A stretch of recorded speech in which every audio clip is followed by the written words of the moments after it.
Okay, I'm going to call the meeting to order. First of all, some housekeeping. I'd like to approval of the agenda. Do I have a motion? So moved. Second? A second? Second. Come on, we're in All those in favor? Aye. Okay. Approval of the minutes from December. So moved. Seconded. Okay, you got it. All those in favor? Aye. Okay. Now, I'm going to move right directly into this. We have a resiliency presentation today that Raylene and I have been working hard on for at least a month. And I think we've got a nice presentation together that you'll like, and I know there's pictures in here you've never seen. So this will be kind of an eye-opener for some, but a little reminiscing for some people who've been around here a long time. So.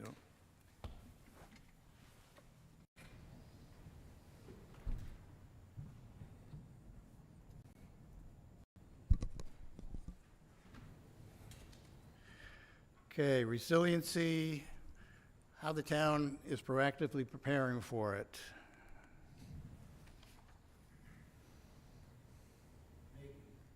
Oh. Okay. Bethany's flood exposure is a triple threat. As you can see, we have flooding that comes right in directly from the ocean, which is, you can see in the first picture there, where that was back in 16, just not even 10 years ago, about 9 years ago, and the dune was practically gone at that time. The next picture is from Back Bay flooding, one of our often called nuisance flooding, but it could be beyond nuisance flooding. There you go. That picture is taken right down Pennsylvania Avenue. And the next one is a rain event. You don't think of rain events being that big of a thing, but just take a look at this one. This occurred just a year or so ago. I think a little more than a year ago.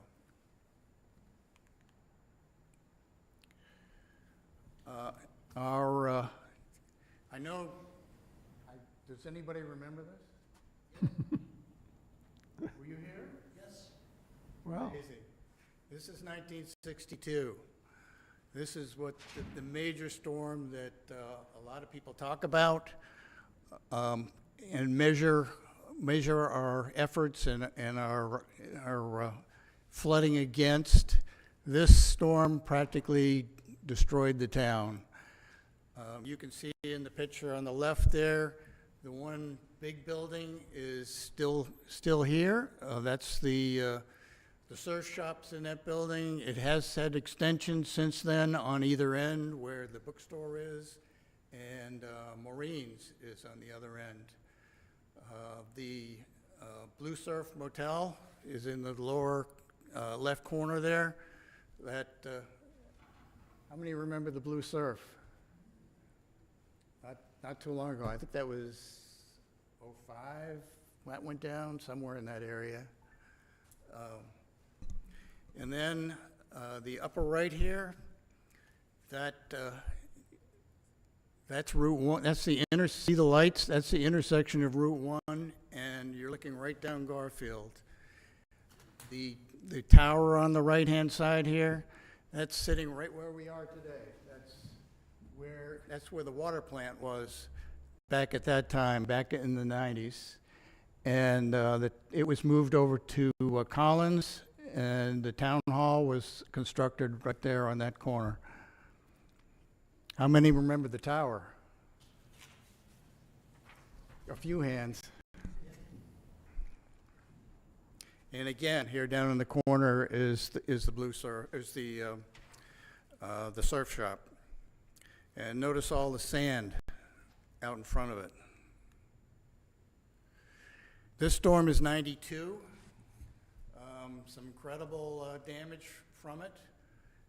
The upper left-hand corner there, that's a dumpster sitting out in the middle of the road. you can just imagine what sort of water force it took to move that dumpster from, I would guess, up toward around the corner on the right, because that's where dumpsters are today. But there you go, a dumpster out there in the middle of the road. And down here in the lower left, that is the bandstand, the way it was back then. Up the upper right corner, that's the corner of Garfield and Pennsylvania. You can see the bank over there on the left-hand side. That's the old Baltimore Trust, which is now PNC. And this corner picture, I love that picture. It's like, look at that. The waves are breaking right over the boardwalk. And then look beyond it and look at how the ocean was back then, how threatening that ocean looks. You forget how strong our ocean is. This is 98, not that long ago, 20 years, 25 years. And again, a lot, if the upper left-hand corner there, that picture is looking out as if you're looking out across here. And that's the, you can see the building from the church, and you can see the old Connor Realty building. And right next to it is where Bethany Blues is today. So, but look at the water there. And then up here you can see the jetties, which we don't even see today. They're now under the dune and under the beach. 1998.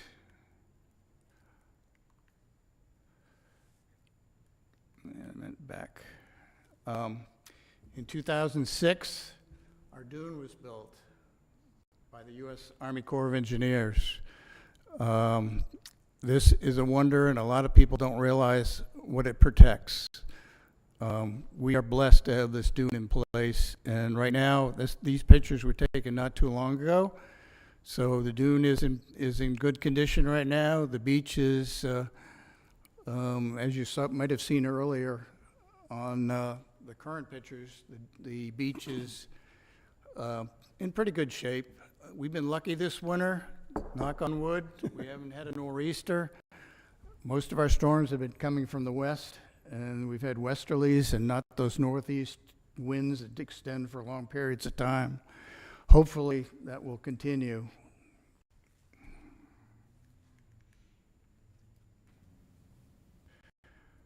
Okay. However, Bethany Beach has to be prepared for the worst. And our dune is there as a resiliency to protect from ocean storms. It's set to be periodic replenished every 3 to 5 years. That's the plan. It is an engineered dune system, beach system, where it is expected to be eroded over time, but the dune hopefully will protect the town. It can be breached, however, and it has been breached. Prior to 2006, without the dunes, storm exposure was directly on the town infrastructure with literally no protection. Today, we've got the dune in place. This is 2016. You can see the dune was totally breached back in 2016. That crossover that's up in the air there, that's the Parkwood crossover. And the two pictures on the right are the off of Parkwood Street looking south. Parkwood Street is where it breached completely, went right on through the dune. This one is during the storm. The one down here is afterwards, looking down toward Sea Colony.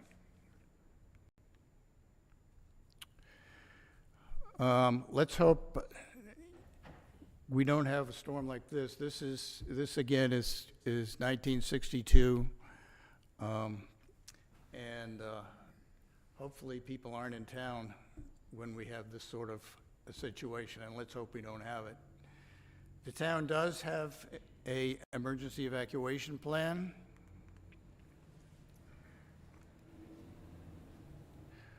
Prior to an incoming severe storm event, Bethany, in conjunction with the state and county efforts, will activate its emergency plan. This includes widely circulated emails to all town residents advising evacuation directions and timing.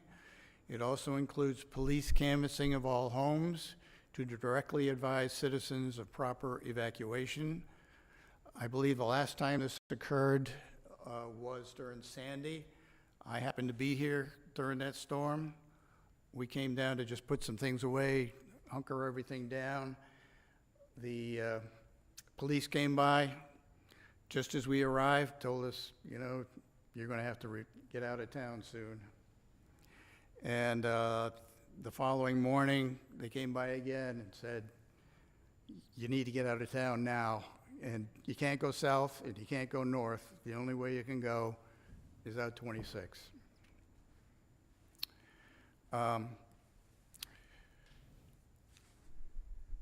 The evacuation plan is designed to reach and assist those needing help to get out of harm's way. As we know, we have a lot of older citizens in town, and we need to get as much assistance to them as needed when and if this sort of situation occurs again. Also included is direction to return to town after an event. That will be issued by the town in terms of emails and that sort of thing.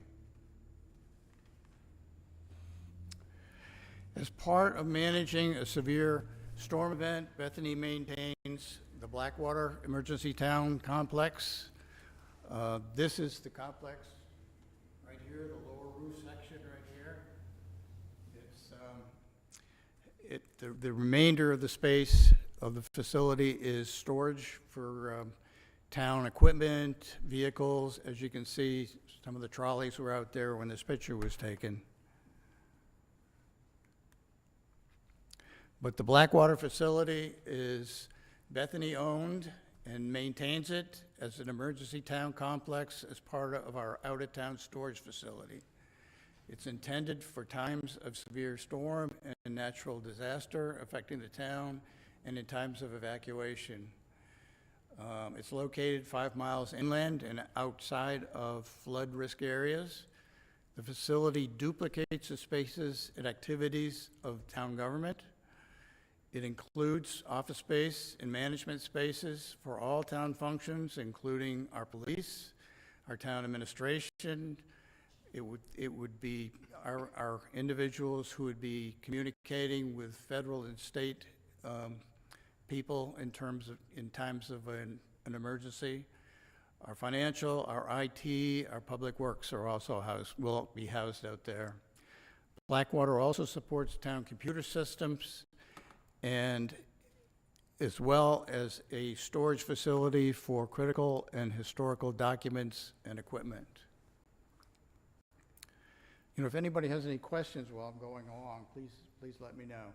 How long has that facility been there? I've never heard of this. I'd say about 8 years now.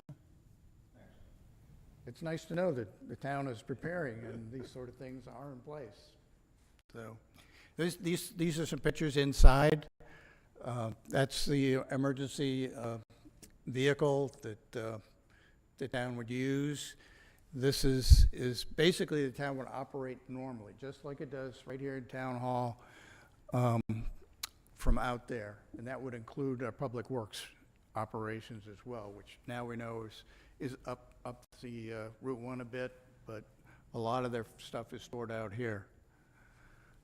But the town would operate normally. We're ready in case. Let's hope it doesn't happen.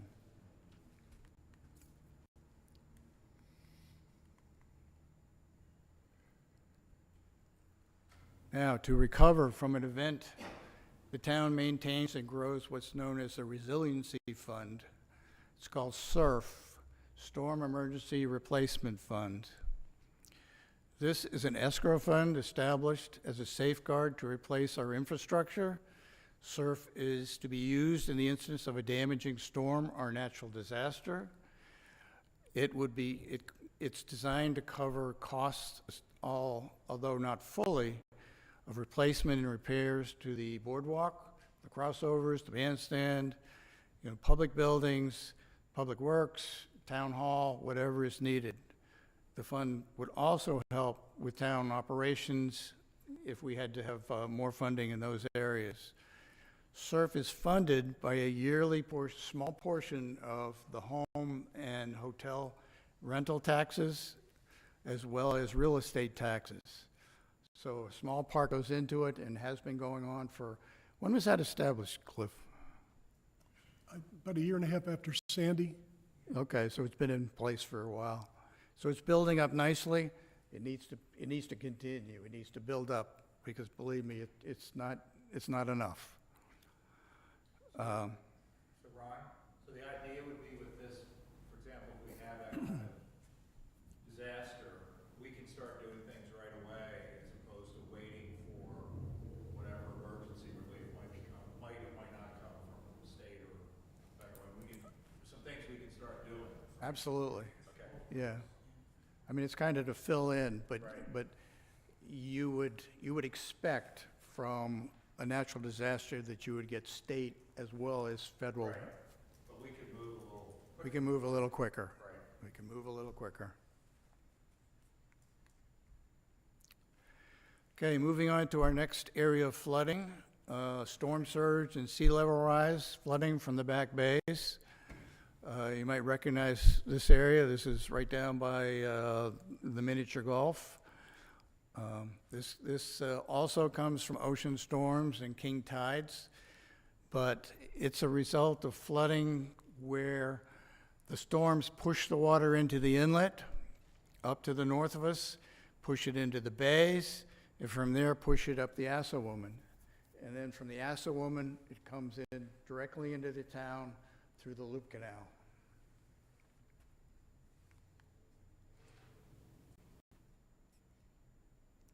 Here's some pictures of, and I know everybody's seen this on Pennsylvania Avenue, but here you've got flooding right down there. The Loop Canal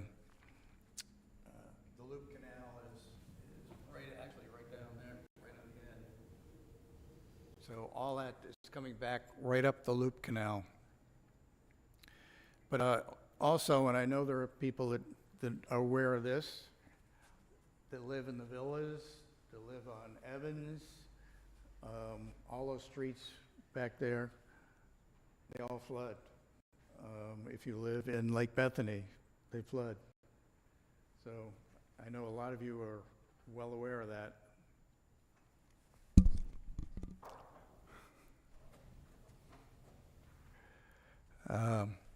Bethany has been working for over 10 years on a proposed mechanical activated dam that would be installed at the confluence of the town Loop Canal and the Assawoman Canal.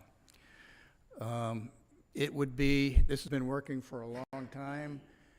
Believe me, the steps you have to go through for this, to prove that it works, prove that it's not going to affect other people, get Ocean View to sign off, get unincorporated areas to sign off, to get your legislators to sign off.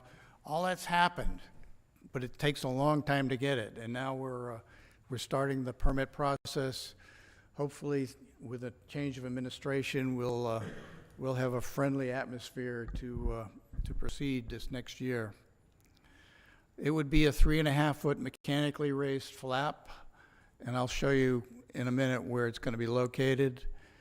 The dam will serve to prevent back bay flood intrusion into the town's streets, properties, as well as approximately 30 acres of the town's fragile wetland areas. And I'll show you some of those a little later.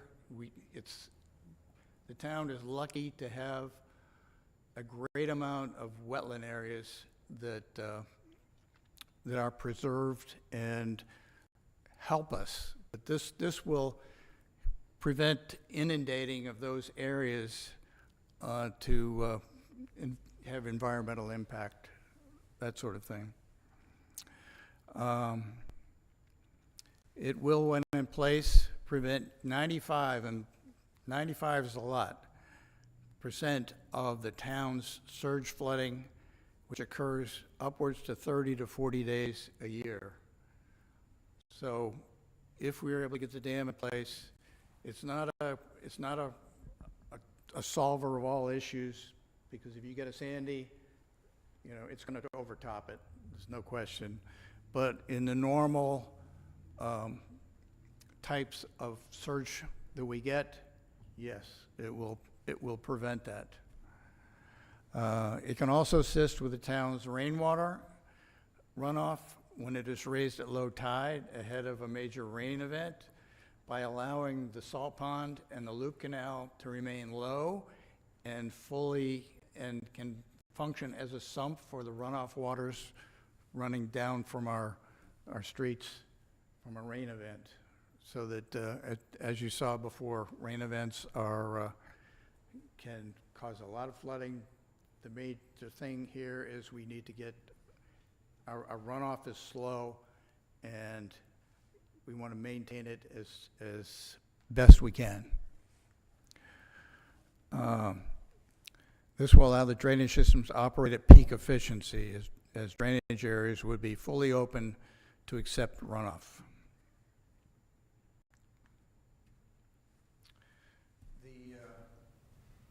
The dam would be located, this is the Assawoman, here is the loop canal, runs all the way down here, and then right into town. That's the salt pond up there. The dam would be located right here, basically preventing water running into town. This is the location, overhead. This is the Assawoman, and this right here is where it would be located. I know, well, I stepped away from the. Sorry about that. I hope everybody could hear that. It's online.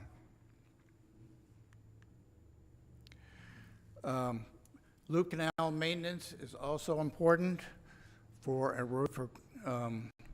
maintaining erosion control, efficient drainage, and navigation. This includes the installation of erosion-resistant bulkheads and riprap in public areas of the canal. Bulkhead work is scheduled. We do have bulkhead work planned for this year. The work that will be this year will be located, if you look down at the lower left-hand picture here, see how eroded the edges of the canal are there? That will all be bulkheaded. That is the what do you call it, slip, where between the canal and Lake Bethany. And it's eroding badly because waters run at a very strong rate through the canal.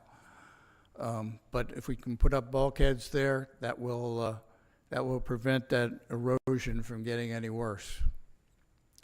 We also want to promote property owner bulkhead maintenance, as many are privately owned. Installation of a living shoreline is planned in Lake Bethany on the land spit, and that is the spit right there on your left. But the living shoreline would be located on the opposite side of it. So that bulkheading has, it's been permitted and it's ready to go? Yes, they're preparing bid documents for it now. Okay, and there's no time of year's restrictions on it? Or? Yes, there are. So it'll be something that occurs in the fall because of the rookery. So noted. Yeah, we can't do it this spring because of the heron rookery is located on that spit. Yep. Let's see. Dredging of the canal to maintain navigable waterways. The town is working on funding and approvals for this. Timing is uncertain. DEMA and state and federal grants have already been obtained for these efforts of putting the bulkhead in and the living shoreline. This again is another picture of the loop canal. This is taken up close to where the dam is. The dam would be behind, behind me as I'm taking the picture. This is looking down. That's a salt pond on the left-hand side. They do have a lot of bulkheads in place right now. I believe they're all private. And then on the right side is where you have private land. We do have private bulkheads in place. Our next topic is the town has contracted with Pannoni Associates to prepare a sea level rise study of Bethany Beach.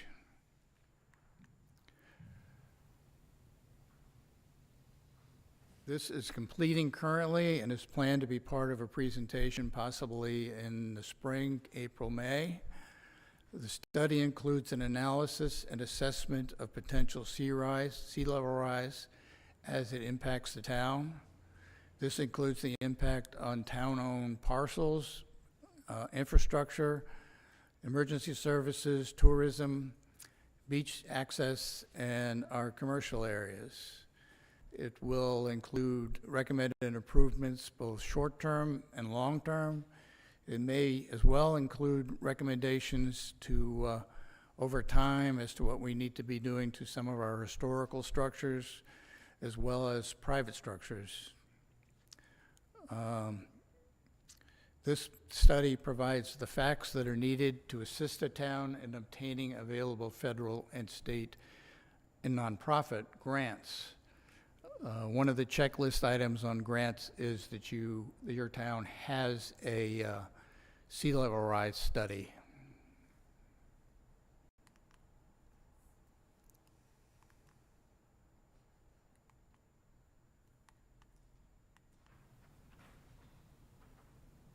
Okay.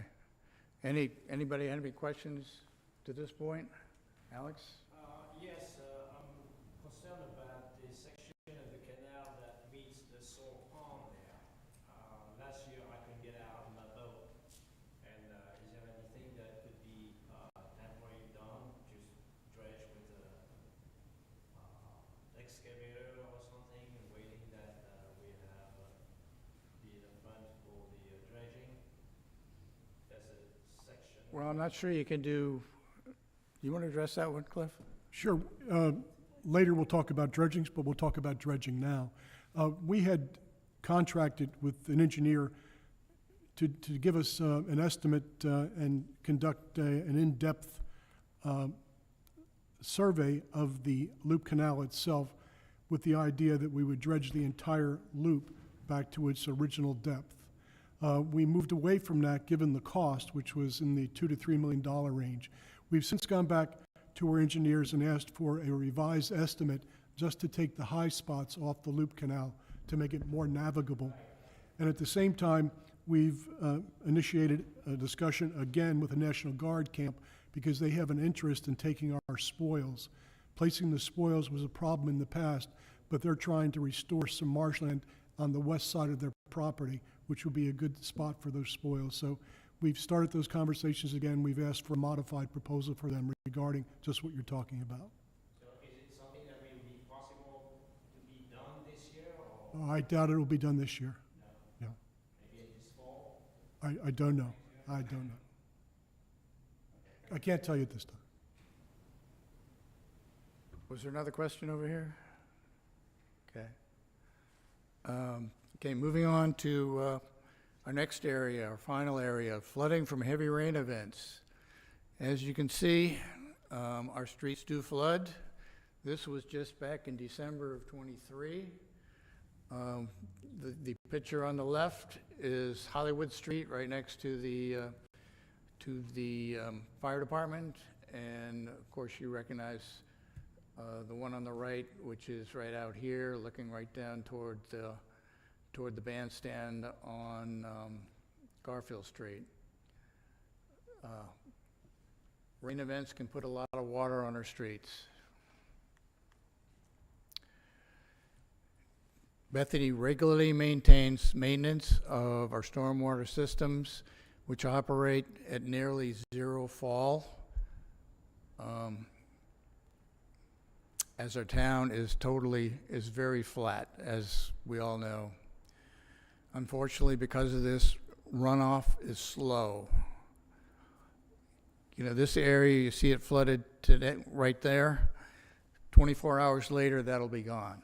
But it takes that long for the water to run through the systems. Yearly cleaning of structures and piping and swales is required and happens every year in town. I think you'll see public works people out cleaning swales all the time. And also maintaining our structures and our piping. Periodic repairs of structures and piping is a must. Ron, as I remember it, that one that you're describing was an unusually high rate of several inches of rain in a very short period of time, which is not what I would call a normal rain event, but it does happen. Yeah, yeah. When you get a storm like this, when, you know, a thunderstorm, when you get 2 inches of rain or 3 inches of rain in a matter of a few hours, that's when you get this. Here's some more pictures of the same thing. That's the one on the left there is Parkwood Street. And the one on the right, you can see it's real, the water's even out into Route 1 down here, and that's Hollywood Street.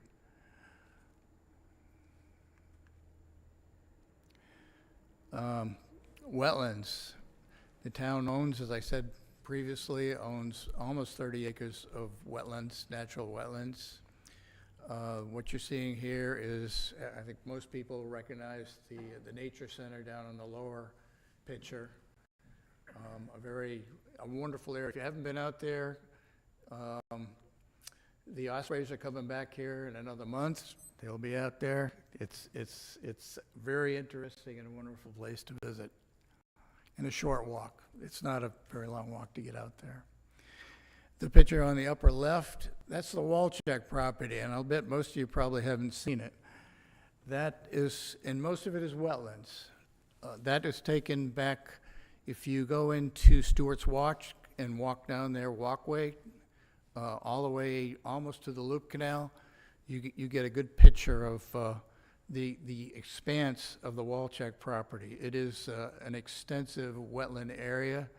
I walked down there a week or so ago, and when I was taking these pictures, and 3 deer jumped up right beside me.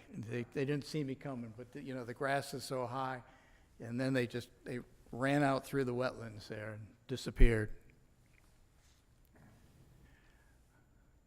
But the wetlands are a critical part of our town drainage systems. They act as a huge sponge, absorbing vast amounts of water, as well as filtrating them. So it's nature's way of buffering and filtering water, maintaining a good environment.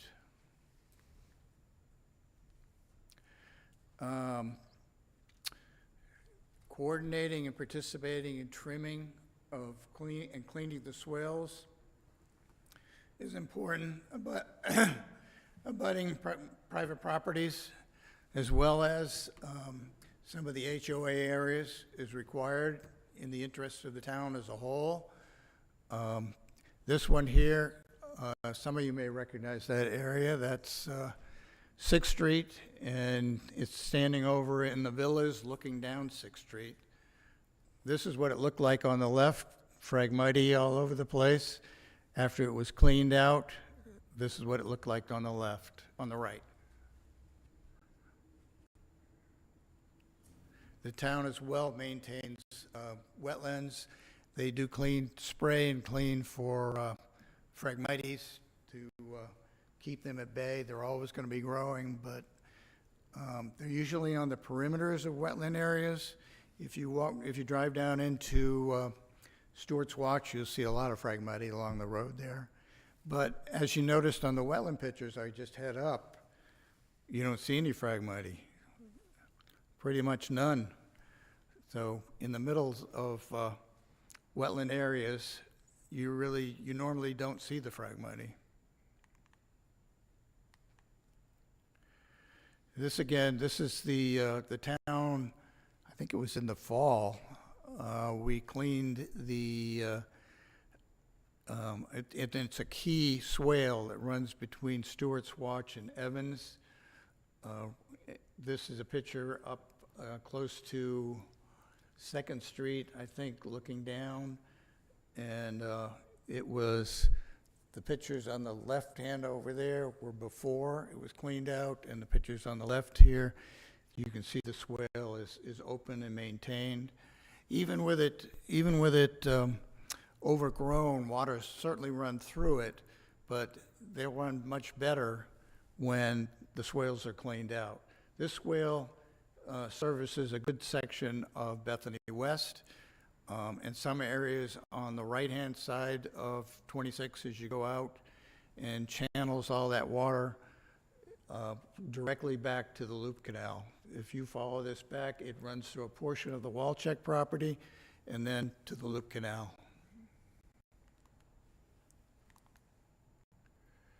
An effort that the Stormwater and Flood Committee has been working on for going on 2 years now is our Help the Town of Bethany Beach Fight Flooding.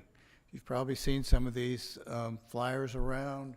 There are some right here if you'd like to grab one. And please pass it out to your neighbors too. Maybe we can get people to take steps on their property to facilitate runoff. This is again the flyer, installing booted systems on your roof gutters, clean your swales, maintain positive drainage, install pervious driveways so that water can sink in, maintain natural areas, trees, pervious ground. All that sort of thing helps absorb water, when the storm is here, when we're getting rain. It may pool a little bit on your properties, but then because our water table is so high, but once a storm leaves, it will settle down. The town has ordinances to protect private properties from flooding. A lot of these have been instituted in just the last few years. These include the design and maintaining of large percentages of pervious surfaces on every new and renovated lot. It's nice if people, who are grandfathered can take steps on their own lots, but our ordinances take care of new lots and renovated lots. This includes pervious driveways and walkway requirements. It includes requirements to maintain natural absorbing areas on private lots.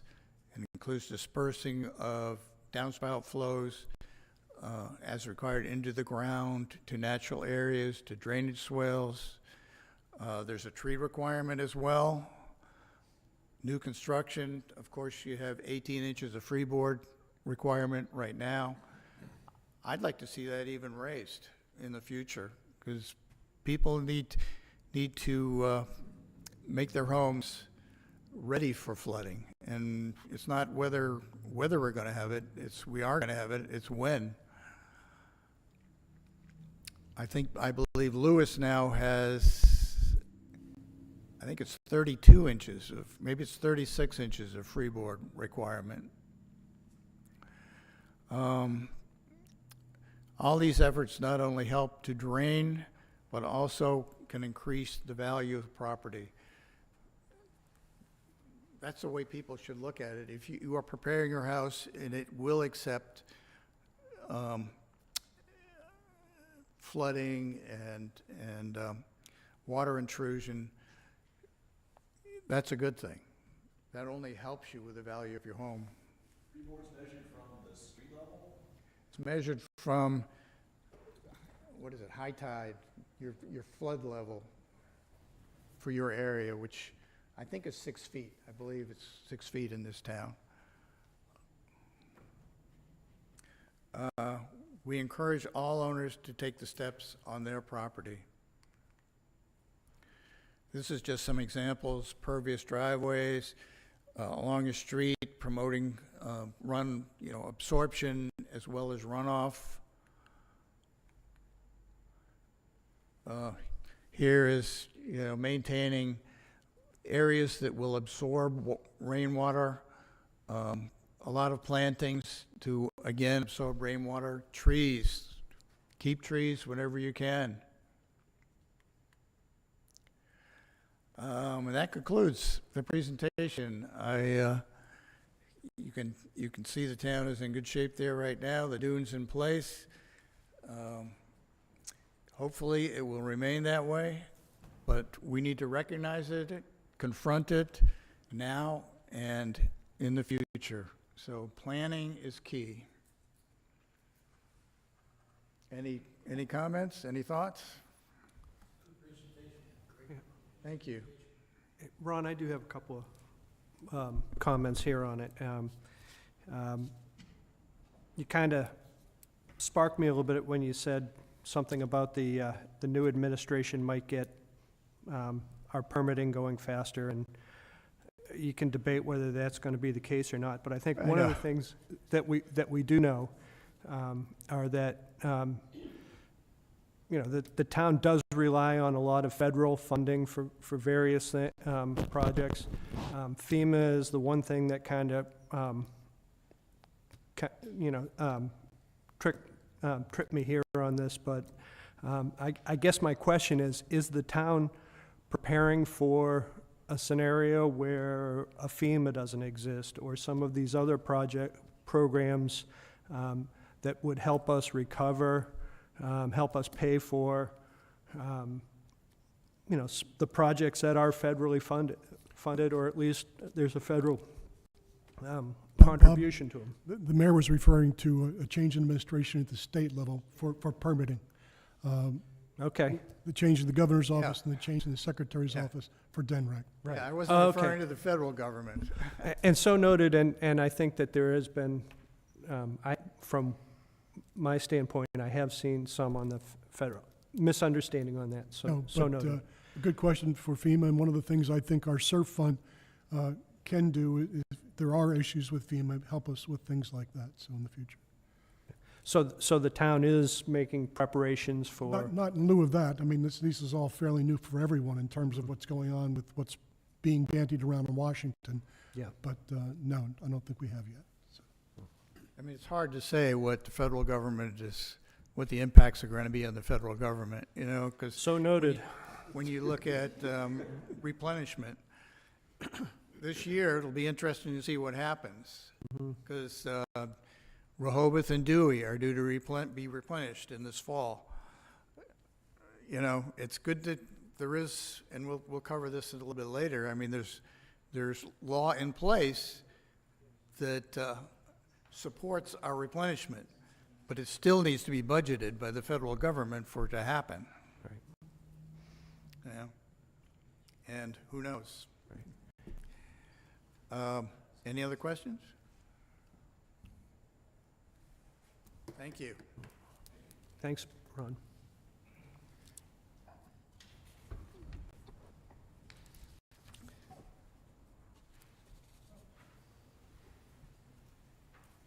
Bob, I'm going to pass it on to you for your report. Okay, and Ron had asked me to update on the Center for Inland Bays activities. If you don't know, I am an employee of the Center for the Inland Bays, as well as a longtime volunteer. And I think, the number one thing that I'll say, I'm going to go through each of our four departments at the center, if you will, but on the administration end, our admin, the center is looking at the possibility of losing federal funding. And all of the national estuary programs as well, and those types of things. So without scaremongering here at this point, I will say that the center is making preparations that if federal funding goes away for management plans. Can I ask a question? Sure. Did you say that the center gets 85% of their funds Approximately from the federal government? 85% of, yes. So if 85% goes away, Some of that, a certain portion of that are operating funds, But there's also through federal grants and things like that that the center pursues and works. So, yeah, it could be up to 85% of our federal funding that goes away. That's scary. It is. On the science and restoration side, which I am an employee of, we are still planning on moving forward on our existing projects. James Farm Educational Campus is one of my projects, and we are looking at substantial completion, hopefully in March, and the occupancy permit is going to be a little bit beyond that because we're still addressing our water issue there. If you don't know what it is, the center is rebuilding the education complex. It's a combination Sussex County Center for Inland Bays project. Sussex County owns the James Farm and will own the buildings, but we operate it by virtue of a by virtue of a lease agreement with them. Pasture Point Reef, which is right off of the James Farm, we recently constructed an artificial oyster reef out there, and we're almost finished with the final steps on it, and with the ideas that we want to encourage oyster and shellfish that we believe will help with water quality in the bays. Kind of a neat project that we hope comes about is somebody from Sea Grant is doing a study on acoustic recording of oyster spat, and it's believed that oysters are able to, in their spats, their microscopic stage, they can actually, there's acoustic, acoustic sounding between the individual oysters that help them set on the hard substrate, and then so we believe that this will help us with increasing our shellfish out there. Oysters talk? Oysters talk, apparently. I have to admit at this point, I do not know what they say. Okay. And then our citizen science programs are gearing up for another year out at various places. These include the horseshoe crab study, the fish study. This year, we're going to be having another Inland Bays Osprey survey, which is only done every 5 years, and we do it for our State of the Bays report card. On our Conservation and Watershed Planning Department, over the past year, the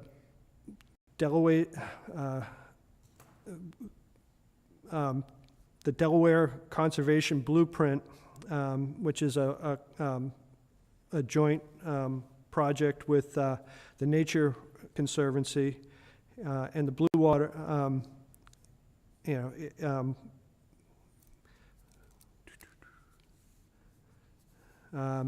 but it's constant. Yeah. The Delmarva Restoration and Conservation Network report is ready to come out. Still hasn't been officially released, but a sneak peek on it does reveal that the Delmarva Peninsula generates over $8 million in annual activity due to conservation efforts. Who's putting that out? That is being put out by the Delmarva Restoration and Conservation Network.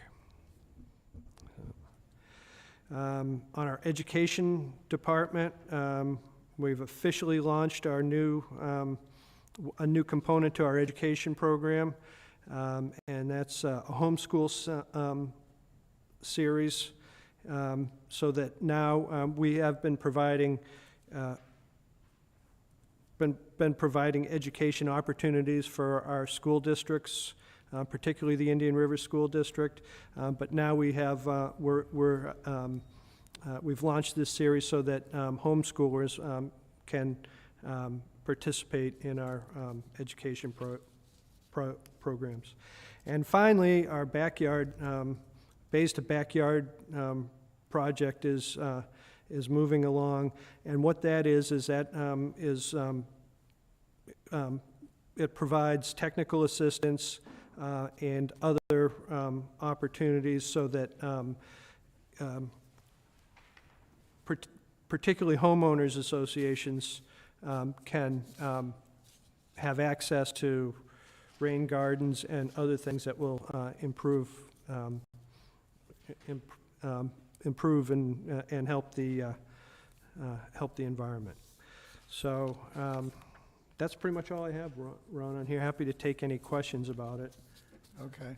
I think one other thing is you are any volunteering opportunities, there's a lot of them, I believe. Mm-hmm. And should they get in touch, if somebody's interested in this, should they get in touch with you? Best thing to do is to go to the website, which is inlandbays.org, and we have there's a website that is for volunteering efforts. At this point, much of it is going to be our citizen science effort. Like I said, the horseshoe crabs, fish survey, osprey survey, those types of things. But I understand you have a lot of people that do the horseshoe out there in the middle of the night counting horseshoes. we do, and it is the middle of the night. So That but- sounds like something exciting to do. yeah, but it does involve signing up. There's training to it in order for in order for the data to be accepted into various studies. There is a protocol on it, so people do have to sign up, and there's minimal training on it. Good, thank you. Mm-hmm. Anybody have any questions? Yeah, this oyster farm you're talking about, is this part of the licensing program that Delaware's putting on, or is this just a study that you're running for oysters? Well, there are two things that are going on with oysters right now. Of course, there's the oyster aquaculture industry, which is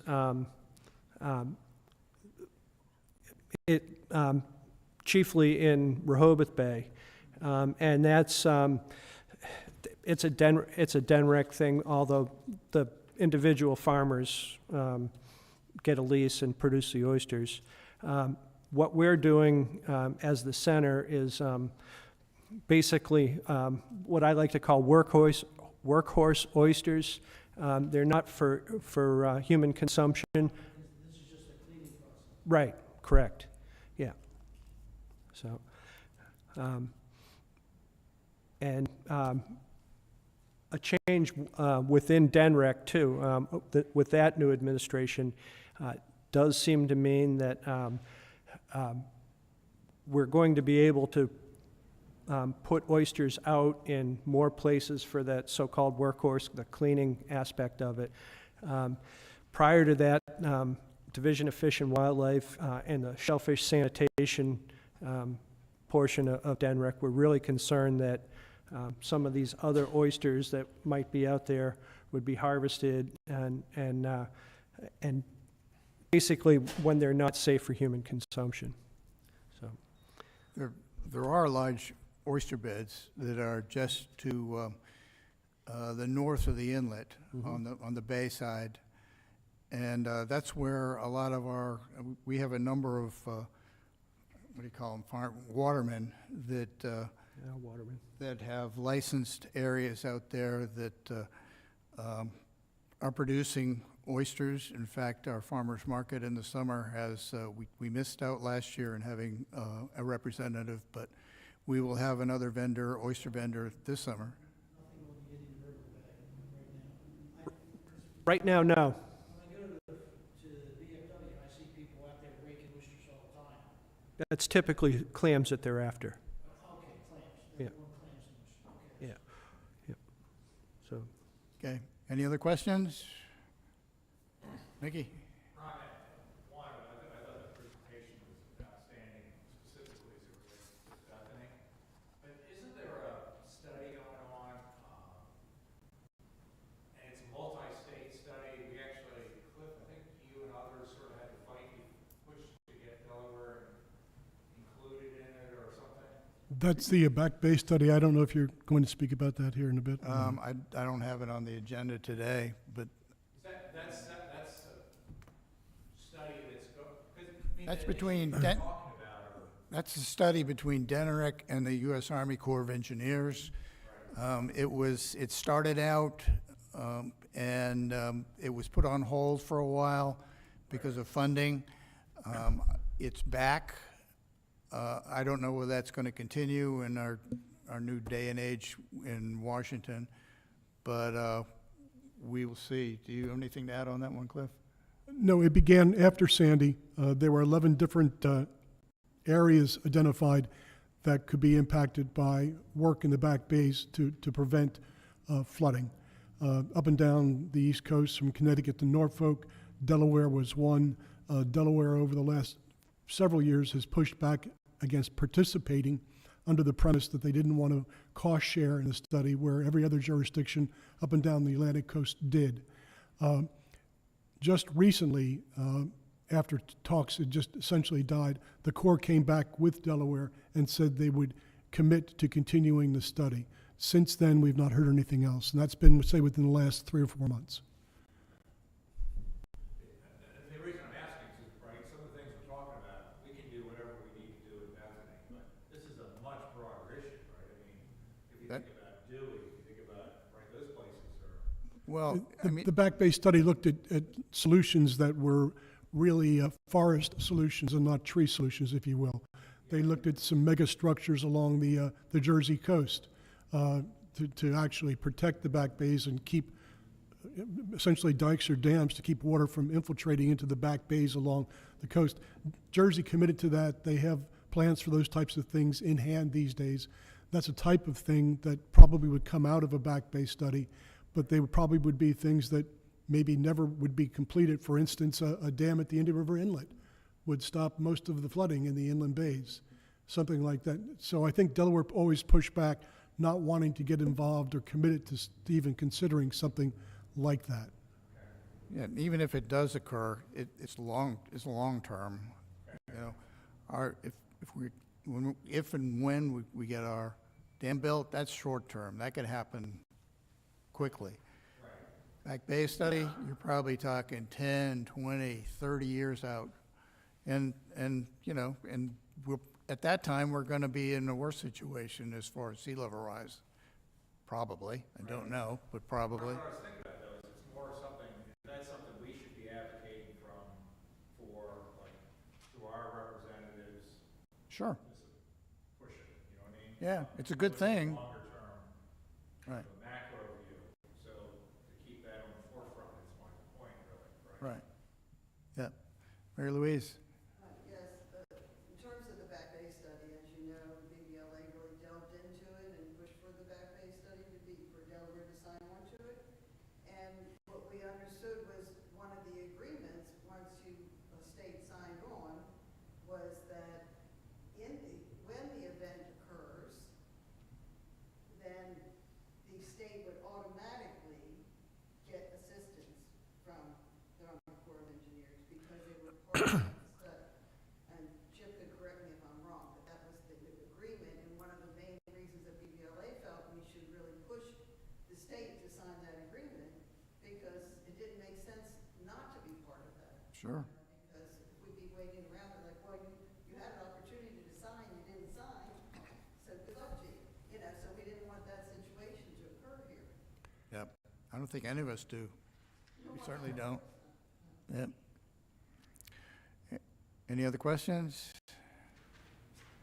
I'm going to turn it over to John Russell, who's got some interesting discussions about bulkheads. He's been part of a study down in one of our neighboring towns of Fenwick, who obviously they have a lot more bulkheads than we do, as do a lot of the towns, you know, South Bethany and Dewey. But they're looking at, well, I'll turn it over. You take it away. About a year ago, one of the residents, a good friend of ours, started a committee on looking into the bulkhead within Fenwick Island, and they approached the city community, and they said go ahead and do it. And so they contacted me on, well, how do they survey the bulkheads? And so I met with them, and we discussed on how to go about doing it. So they have surveyed all the bulkheads as far as height-wise. That's the only thing they're concerned about. Not necessarily a location, but just height-wise. Apparently, a lot of the bulkheads aren't at the same height. So at various different tides, certain lots flood, and some of them flood into the street.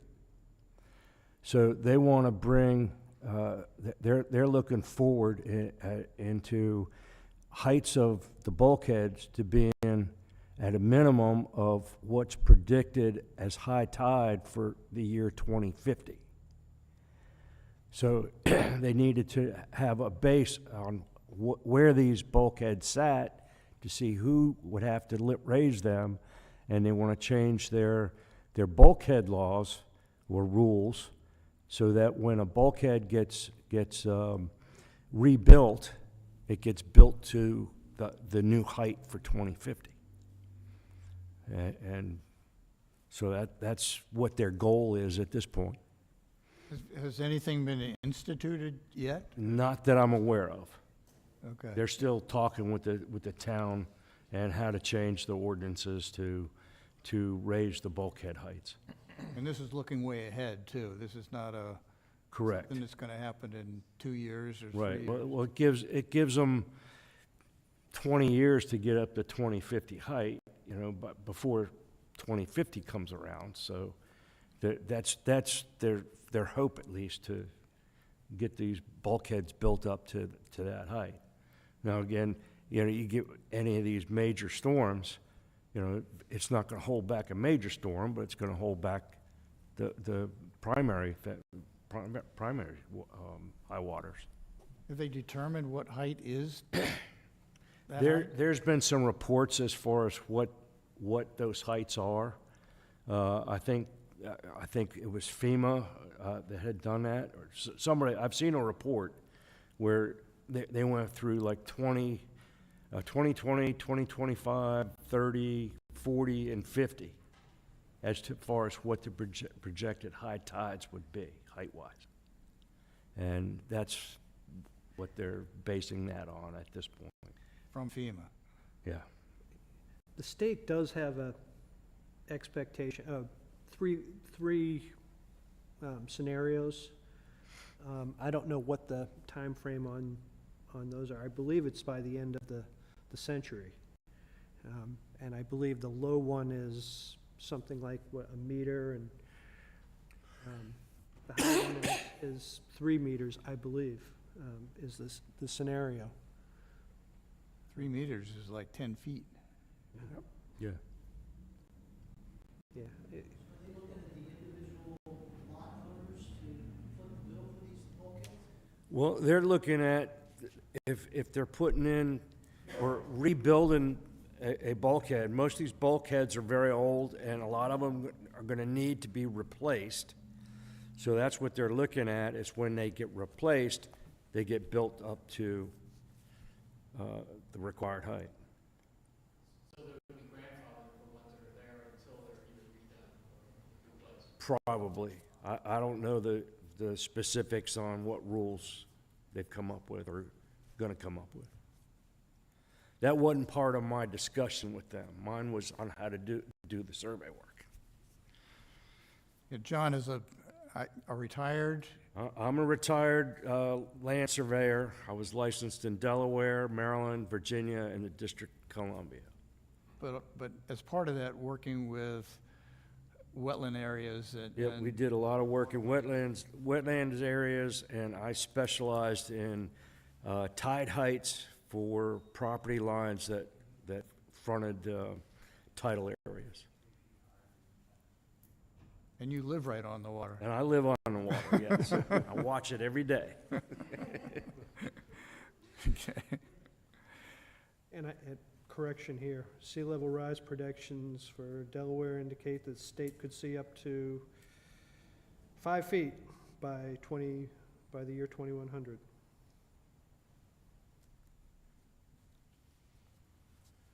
Wow. I don't think any of us will be around then, but.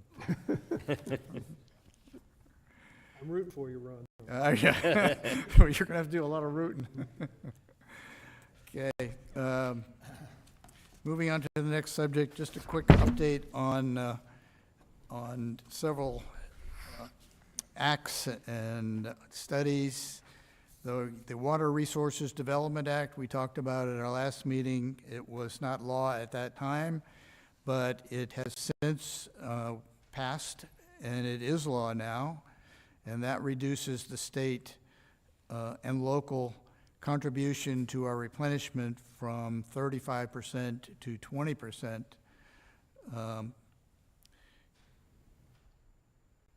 That's nice, but, you know, we have to see what's going to happen with the cost cutting and whatever going on at the federal government these days.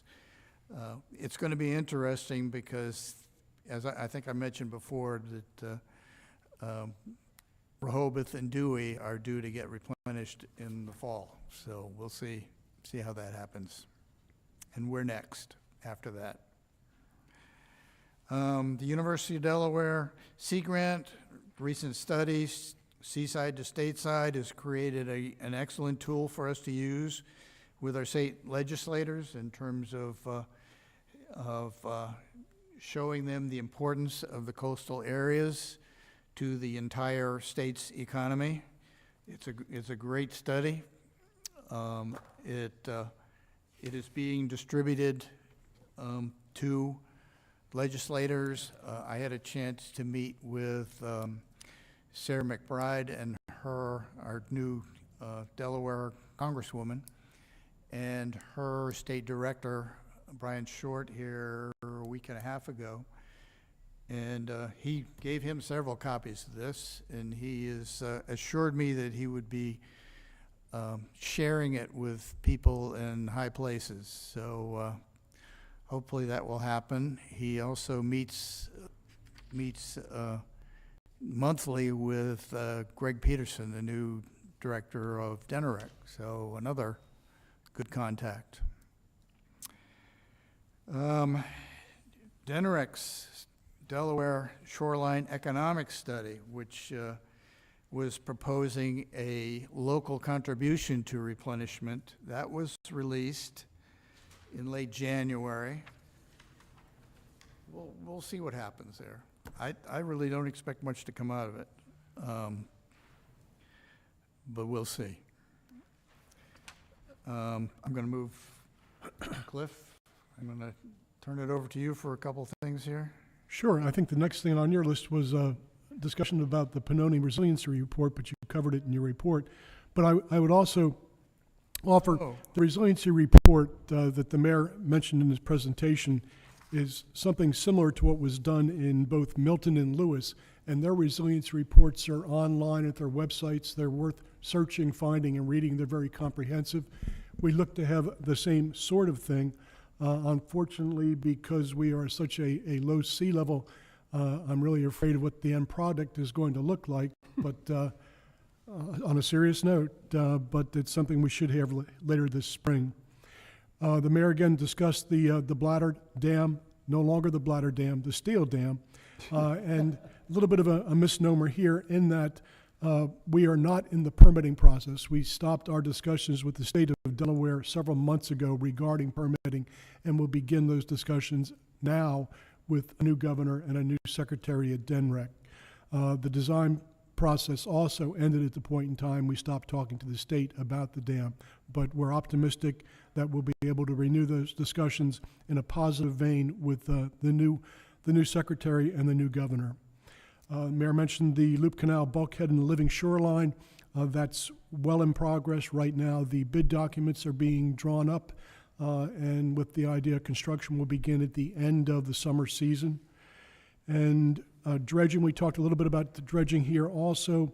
We did a detailed bathymetric study of the loop.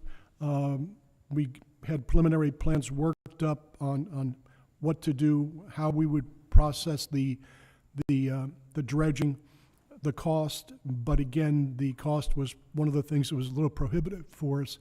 At the end of those discussions, one of the drivers of the cost was the cost involved with placing the sediment from the dredging, but that's something that might be worked out and affect the cost of dredging if we work out some sort of an agreement with the National Guard, and maybe even some cost sharing with the Guard, because our dredge spoils would be a benefit to them as they try to restore the marsh. And Mayor, that's all I have. Thank you, Cliff. Next item on the agenda, Matt Kirks couldn't make the meeting today because of the snow earlier in the week, and his work schedule changed. So I will and we've already talked about this to some extent. The Bethany homeowners helped the town fight flooding initiative and pamphlet. We've been pushing that at a lot of the events since Thanksgiving through the Christmas holidays, through Fire and Ice. There are plenty of pamphlets here. Please, and if you can do something on your property, please again. So, does anybody have any questions? Any comments? Thank you all for coming. It was fun putting that little presentation on today, so I thought I was going to surprise a few people on things that they were unaware of. So, So moved. adjourn. Do I have a motion? Second. No, I'll Second? We're adjourned. Thank you. Oh, one other thing. There is a pamphlet in the back. It's called the Emergency Preparedness Guide that the town of Bethany puts out.